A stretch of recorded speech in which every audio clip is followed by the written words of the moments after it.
আসসালামু আলাইকুম, welcome back my another English video. এই ভিডিওতে আমি 46তম বিসিএস পিলি যে গেল তার ইংলিশ কোশ্চেনটা সলভ করব। Number 1, which of the following words can be used as a verb? অর্থাৎ এখানে নিচের কোন শব্দটা ভার্ব হিসাবে ব্যবহার করা যেতে পারে। এখানে দুইটা শব্দ ভার্ব হিসেবে ব্যবহার করা যেতে পারে, একটা হলো সুগার আর একটা হলো স্যান্ড। দেখুন এখানে এ নাম্বার রয়েছে কি মোবাইল। আমরা জানি মোবাইল ফোন, মোবাইল শব্দটা অলওয়েজ অ্যাডজেক্টিভ, বাট মোবাইলে কিন্তু আরেকটা অর্থ রয়েছে, সেটা হলো গতিশীল। মোবাইল মানে গতিশীল এবং সেটাও অ্যাডজেক্টিভ। এটা কখনোই ভার্ব হিসেবে কাজ করতে পারবে না, এটার ভার্ব হলো মোবিলাইজ। দেন আমরা যদি দেখি সুগার, সুগার অর্থ কি চিনি, বাট এই সুগারের আর একটা অর্থ আছে, সেটা হলো মেশানো, কোনো কিছু মেশানো। দেন মিডিয়া, এটা নাউন। দেন স্যান্ড, এই স্যান্ডের কিন্তু আর একটা অর্থ হয়েছে যেটা আমরা জানি না, মিশ্রণ করা, মানে মিশ্রণ করা। তো এখানে দুইটা সঠিক উত্তর, সুগার এবং স্যান্ড। আমি জানি না আসলে তারা কোনটাকে সঠিক উত্তর হিসেবে নিবে। Then number 2, in which sentence like is used as a preposition? অর্থাৎ কোন বাক্যে প্রিপোজিশন হিসাবে লাইক ব্যবহার করা হয়েছে। দেখুন প্রথমটা, he likes to eat fish, সে মাছ খেতে পছন্দ করে। এখানে কিন্তু লাইক একদম আমরা দেখতে পাচ্ছি এটা অবশ্যই কি ভার্ব হিসাবে কাজ করে। Then he loves his father loves, এখানে কিন্তু লাইক কি হিসাবে পড়ছে, কনজাংশন হিসেবে, কারণ এখানে একটা সেন্টেন্স আছে, এখানে একটা বাক্য আছে, দুইটা বাক্যকে যুক্ত করছে লাইক। এবং দেন আমরা যদি দেখি যে C number, he climbed the tree like a cat. He climbed the tree, সে গাছে আরোহণ করেছিল লাইক এ ক্যাট, একটা ক্যাটের মতো।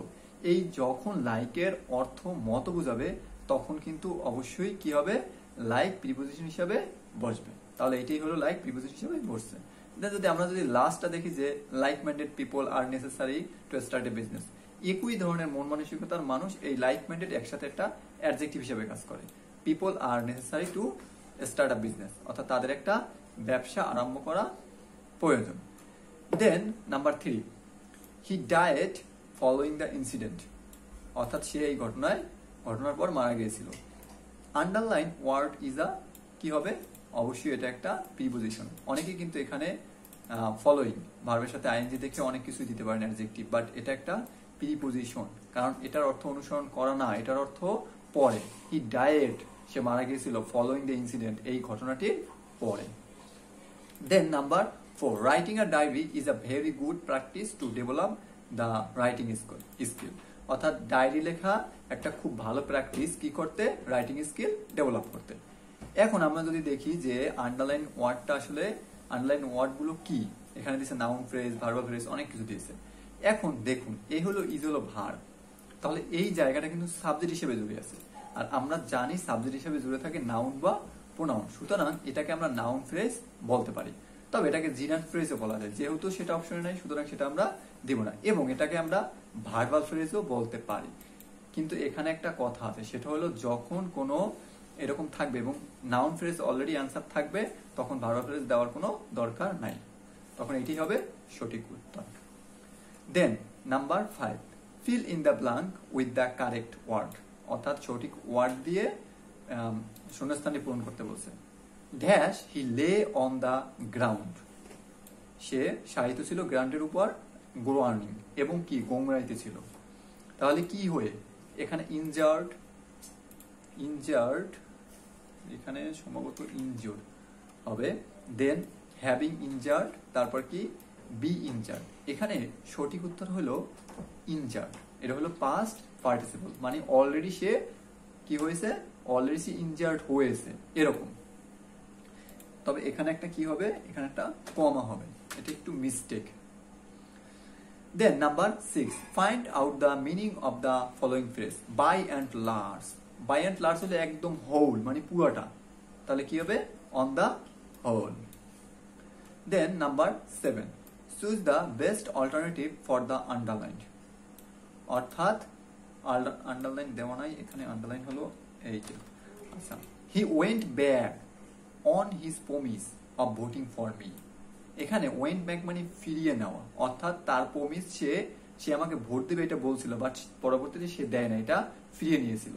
তার মানে কি কি হবে? উইথড্র। উইথড্র জানি আমরা উত্তোলন করা, আর সেখানে উইথড্র মানে পাস্ট, যেহেতু এটা পাস্টে আছে সুতরাং এটাও কি হবে? পাস্ট হবে। এখানে সঠিক উত্তর উইথড্র মানে উত্তোলন করেছিল, অর্থাৎ সে একটা প্রমিস দিয়েছিল বাট সেটা আবার তুলে নিয়েছিল, মানে সে আমাকে ভোট দেয়নি। Then let the cat out of the bag, এটা খুব একটা কমন ইডিয়ম। এর অর্থ হলো রিভেল আ সিক্রেট কেয়ারলেসলি, মানে অসতর্কতার সাথে কোনো একটা সিক্রেটকে বা গোপনকে প্রকাশ করে দেওয়া। Then number 9, he is a man to depend on. The underline part is কি হবে?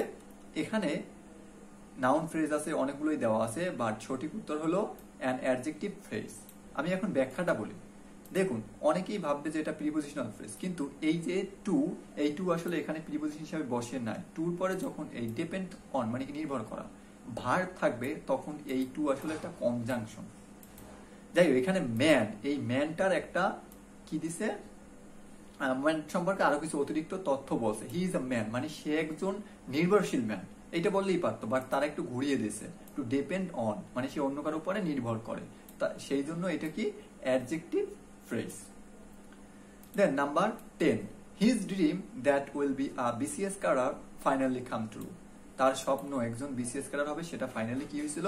সত্যি হয়েছিল। এখানে যদি আমরা দেখি underline word is adjective close.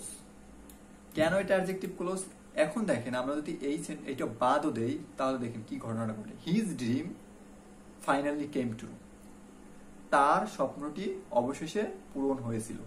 এখানে এই যে that he will A BCS cadre, এইটা ছিল তার স্বপ্ন। তাহলে স্বপ্ন কি? একটা নাউন। এই নাউন সম্পর্কে একটা ওয়ার্ড যদি তথ্য দেয় সেইটা হলো অ্যাডজেক্টিভ, আর একটা পুরো একটা যদি বাক্য বা ক্লোজ যদি তথ্য দেয় সেটা হলো adjective clause. Then number 11, which of the following is a correct simple sentence? প্রথমটা যদি দেখি আমরা, all that glitters is not gold, মানে চকচক করলেই সোনা হয় না। এখানে কিন্তু গিল্টার, চকচক করা এবং ইজ একটা ভার্ব, দুইটা ভার্ব আছে, সুতরাং এটা কখনোই কি হতে পারবে না? সিম্পল সেন্টেন্স হতে পারবে না।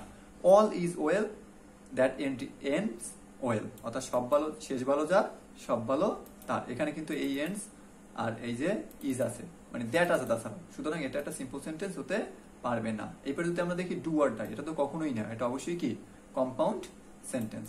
দেন লাস্টেরটা, I saw an old man walking past me, আমি একজন বৃদ্ধ লোককে দেখেছিলাম যে আমাকে অতিক্রম করে গিয়েছিল। এখানে কিন্তু আরেকটা ভার্ব আছে ওয়াকিং, কিন্তু দুঃখের বিষয় এটা এখানে ভার্ব হিসাবে বসে নাই, কারণ যখন ভার্বের সাথে আইএনজি থাকবে তার আগে কোনো অক্সিলারি ভার্ব থাকবে না, তখন মনে রাখবেন এটা কখনোই ভার্ব হতে পারবে না, এটা ভার্ব হিসেবে আর ওই সেন্টেন্সে কাজ করে না। সুতরাং এখানে মেইন ভার্ব হলো স, আর কোনো ভার্ব নাই। এটাই হলো simple sentence. Then number 12, which is the correct complex form of the sentence? এখানে কি কি দিছে? A corrupt man can not win the respect of others, অর্থাৎ এটার কমপ্লেক্স করতে হবে। এখন যদি এ করাপ্ট ম্যান এরকম যদি থাকে আর্টিকেল বা অ্যাডজেক্টিভ নাউন, তখন নাউনটা একটু আগে নিয়ে আমরা হু বসাই দিতে পারি। নাউনটা আগে নিয়ে আমরা হু বসাই দিচ্ছি, যেমন এ করাপ্টেড ম্যান আর a man who is corrupted, একই কথা। একজন দুর্নীতিগ্রস্ত মানুষ, একজন মানুষ যিনি দুর্নীতিগ্রস্ত, এটা পর্যন্ত ঠিক আছে। তারপর ক্যান নট রেসপেক্ট আদার্স, এখানে তো উইন নাই, সুতরাং এটা কোনোভাবেই হইতে পারবে না। যদি আমরা দেখি এটাও উলটপালট করা আছে, হবে না। গ নাম্বার সঠিক। কেন? A man who is corrupt can not win the respect of others, আর কোনো পরিবর্তন কিন্তু ওটা হবে না, জাস্ট এইটুকুই পরিবর্তন হবে। আমাদের মনে রাখতে হবে, যদি এরকম অ্যাডজেক্টিভ এবং নাউন থাকে তাহলে নাউনটা আগে নিয়ে হু বসাবো এবং একটা বি ভার্ব বসিয়ে তারপরে অ্যাডজেক্টিভটা বসাবো। Then find out the correct positive form of the sentence. Who else is better player than Zaman in the team, আর কে ভালো প্লেয়ার বা খেলোয়াড় দ্যান জামান, জামানের চেয়ে ইন দ্য টিম। যদি আমরা খ নাম্বার দেখি, দেখেন বেস্ট আছে, এটা কোনোদিনই পজিটিভ হতে পারবে না। আবার যদি এটা দেখি, is there any players in this team is as good, এখানে হু উল্টাপাল্টা জায়গায় দিয়ে রাখছে। আচ্ছা, এরপর যদি আমরা দেখি যে আর দেয়ার, এখন কথা হলো এখানে হু এলস যদি এরকম থাকে তাহলে প্রথমে হবে ইজ দেয়ার এনি আদার, দেন যে নাউনটা আছে প্লেয়ার, ইন দিস টিম, তারপর কি who is as good as Zaman. এটা হলো কি সঠিক স্ট্রাকচার। এটা নিয়ে আসলে আরো অনেক ব্যাখ্যা রয়েছে, এত ব্যাখ্যা আসলে এই ভিডিওতে দেওয়া সম্ভব না। দেন আমরা যদি দেখি 14 number, fill in the blank with the correct word. The submarine dipped to avoid by the enemy plane. অর্থাৎ সাবমেরিনকে কি করেছিল, ডুবে গিয়েছিল, টু অ্যাভয়েড অপেক্ষা করতে বা এড়িয়ে চলতে, এখানে আসলে গ্যাপটা হবে বাই দ্য এনিমি প্লেন। এখন আমরা অনেকেই যদি দেখি যে এই যে একটা ভার্ব রয়েছে, তারপর আমরা এখানে হয় সিং করে দিব নয়তোবা সিন করে দিব, কিন্তু দুঃখের বিষয় এই যে দুইটার একটাও সঠিক না। এখানে হবে বিইং সিন। কেন বিইং সিন হবে, একটা দেখেন এই সাবজেক্ট আছে সাবমেরিন, এটা কিন্তু ডুবিয়ে দেওয়া হয়েছিল, এটা কিন্তু একা একা ডুবতে পারে না, তার মানে এটা একটা প্যাসিভ সেন্টেন্স, সেজন্যই এই বিইং প্লাস ভার্ব 3 হয়েছে। Then in the fear of dash he escaped elsewhere. সে কোথাও কি করেছিল, এসকেপ করেছিল ভয়ে। এখন দেখেন যদি বলি in the fear of arresting, অর্থাৎ সে অ্যারেস্ট করার ভয়ে, আবার যদি বলি অ্যারেস্টেড, সে অ্যারেস্ট করার কাউকে ভয়। এখন দেখেন হ্যাভিং অ্যারেস্টেড হয় না, বিইং অ্যারেস্টেড মানে সে নিজে অ্যারেস্ট হওয়ার ভয়ে, সে কোথাও পালিয়ে গিয়েছিল। দেন number 16, I did not follow who passed by me. আমাকে অতিক্রম করে গেছে যে, তাকে আমি ভালো মতো কি করি নাই, অনুসরণ করি নাই। কথাটা একটু খেয়াল করতে হবে, ভালো মতো অনুসরণ করি নাই। ইট সজীব, এখানে ওয়ার, এটার সাথে তো ওয়ার বসবে না, এটা আগেই বাদ, তাহলে থাকতে পারে must be, might be, was be. দেখেন এখানে কিন্তু ভালো মতো ফলো করে নাই, মাস্ট মানে অবশ্যই, তার মানে এখানে কোনোভাবেই মাস্ট হইতে পারবে না। এবং ইট ওয়াজ সজীব, এটাও হইতে পারবে না, কারণ কি এটা আমি নিশ্চিত করে বলতে পারতেছি না, তার মানে মাইট বি সজীব, অর্থাৎ ইট মাইট বি সজীব, এটা সজীব হতে পারে আবার নাও হতে পারে, মানে একটা সম্ভাবনা বুঝিয়েছে, সেই জন্যই এখানে মাইট বি বসেছে। দেন আমরা যদি দেখি 17 number, Shamin is my colleague, I him for 10 years। এখন দেখেন এই যে ফর বা সিন্স এরকম থাকে, তারপরে একটা সময়ের সমষ্টি দেওয়া আছে ফরের পরে, এখানে অবশ্যই আমরা এটা বুঝতে পারছি কি হবে, present perfect continuous tense. But এখানে একটাও কিন্তু প্রেজেন্ট পারফেক্ট কন্টিনিউয়াস নাই, কেন, এই নোর কারণে আর প্রেজেন্ট পারফেক্ট কন্টিনিউয়াস নাই। যখন এই নো ভার্বটা বসবে তখন এই সকল ক্ষেত্রে পূর্বেরটা বসে, মানে প্রেজেন্ট পারফেক্ট টেন্সটা বসবে। তাহলে কি হবে, I have known for 10 years, মানে হ্যাভ নোন, এটি হলো কি সঠিক উত্তর। দেন 18 নাম্বার, দ্য স্নো সুয়েলস দ্য বেলি। এখানে গ্যাপটা দেওয়া হয় নাই, সুয়েলস দ্য বেলি, এই স্নো সুয়েলস ডাউন, অর্থাৎ তুষার পড়ছিল কোথায়, উপত্যকায়, বেলি, তাহলে এখানে কি হবে, সুয়েলস ডাউন। এখানে আসলে আর কোনো ব্যাখ্যা নাই। There is a coffee shop that street, on নাকি অ্যাক্রস। দেখেন যদি বলি অন দ্য স্ট্রিট, সেখানে একটা কফি ছিল রাস্তার উপরে, কফি শপ ছিল রাস্তার উপরে, আসলে এইটা বোঝা যাচ্ছে যে কারোর সাথে কথা আমি বলতেছি। তো এইটা ক্ষেত্রে যদি অপর দিকে মানে রাস্তার ওপাশ থেকে কেউ যদি বলে যে there is a coffee shop, সেখানে একটা কফি শপ ছিল অ্যাক্রস দ্য স্ট্রিট, মানে রাস্তা বরাবর, বিষয়টা এরকম যে রাস্তা বরাবর একটা কফি শপ ছিল। কিন্তু আমি যদি বলি রাস্তার উপরে একটা কফি শপ ছিল, তাহলে কিন্তু আবার অন হবে, বাট এটা যথাসম্ভব অ্যাক্রস সঠিক উত্তর। দেন 20 নাম্বার কি বলছে, আইডেন্টিফাই দ্য কারেক্ট সেন্টেন্স। এখানে কারেক্ট সেন্টেন্স হলো he has told me that he will go but I will stay here in Dhaka. আর বাকিগুলো যদি আমরা একটু খেয়াল করি সব উলট পালট করা আছে। Then number 21, the room was darked by switching off all the lights, সকল লাইটগুলো অফ করার দ্বারা রুমটাকে অন্ধকার করা হয়েছিল। এখানে দেখলেই বোঝা যায় এটা একদম পিওর প্যাসিভ সেন্টেন্স, আর বাকিগুলো কিন্তু স্ট্রাকচারে এলোমেলো রয়েছে, যেমন এইটার পরে বাই দেয় নাই, আবার এখানে ডার্কড পরে টু দিছে, এটা কিন্তু সঠিক নয়। দেন 22 নম্বরে সঠিক বাক্য কোনটি, যদি আমরা দেখি যে এখানে স্ট্রাকচার একটু দেখেন, had you been there on time you could have had the information. Had দ্বারা শুরু হয়েছে বাক্যটি, বাট শেষে কিন্তু কি নেই, প্রশ্নবোধক চিহ্ন নেই, তাহলে এখানে আমাদের বুঝতে হবে যেটা কিন্তু একটা কন্ডিশনাল সেন্টেন্স। যখন এই হ্যাডটা আগে চলে আসে তখনই কন্ডিশনাল মতো কাজ করে। এখানে হ্যাড প্লাস ভার্ব 3 আছে, এই হ্যাড বিন, এটাই কি আছে, হ্যাড বিন। যদি আমরা দেখি এটাও আছে হ্যাড বিন এবং এটাও আছে হ্যাড বিন। কিন্তু এখানে বিষয়টা হলো হ্যাড, যদি আমরা, আর এখানে হ্যাড বিন, এখানে একটু বলেছি যে সাবজেক্টটা আগে আসবে তাহলে সঠিক হইতো। এখানে যদি আমরা একটু খেয়াল করি যে যদি এ পাশে হ্যাড প্লাস ভার্ব থ্রি থাকে তাহলে অপর পাশে হবে could have plus verb three. তো could have plus verb three বা would have plus verb three এই একটাই আছে, সুতরাং এটি হলো সঠিক উত্তর। দেন আমরা যদি একটু 23-এ যাই, সেটা হলো যে কোনটা সঠিক সেন্টেন্স বা কারেক্ট সেন্টেন্স, সেটা হলো there are trees on both the sides of the road. আমরা অন দা চলে আসে, বাট এখানে একটু বিষয়টা আছে, দি বসবে এই নাউনটার আগে, বোথের আগে বসবে না, বোথের আগে অন বসবে এবং দিটা বসবে নাউনটার আগে। তাহলে there are trees on both the sides of the road, অর্থাৎ রাস্তার দুই পাশে কি রয়েছে, গাছ রয়েছে। Then the antonym of boisterous is, এটা হবে বস্টারাস মানে খুবই চমক, মানে একদম উশৃঙ্খল এরকম, আর কোয়াইট মানে কি একদম নীরব বা শান্ত। Then number 25, plagiarism means, plagiarism means হচ্ছে এক ধরনের চুরি করা, বুঝছেন?